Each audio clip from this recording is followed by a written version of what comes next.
Testing this battery balancer is pretty simple. So the majority of the time, a faulty battery balancer is not going to give you any voltage. That's due to some of the internal fail-safes and mechanisms.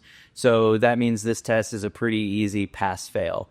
If you get your typical 54 volts out of the battery balancer, that means your battery balancer is fine. Any other readings should typically point you in another direction. So to get to the battery balancer is pretty simple. Your controllers and your balancer and your leads for each faceplate are just right behind this, and this is simple 4 Allen X head screw attachment. So we're going to go ahead and remove that, and we'll show you the balancer. All right, now that we've exposed the battery balancer, you're going to see an A and a B. If that's not printed on there, I mean, it should be, but if it's not, which is a possibility, just go ahead and look for the 2 leads that are going to your base plate. This one's for your primary internal battery. This one would be for your secondary base plate top mount battery. You're going to leave these alone. This is what we're going to be testing. These are wired in parallel, so we need to get the voltage reading from these if there is a voltage reading present.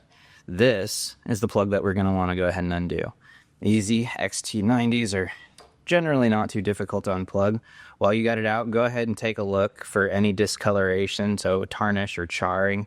Having a good idea of what's going on in there is pretty good to help you inform you on the overall health of the system.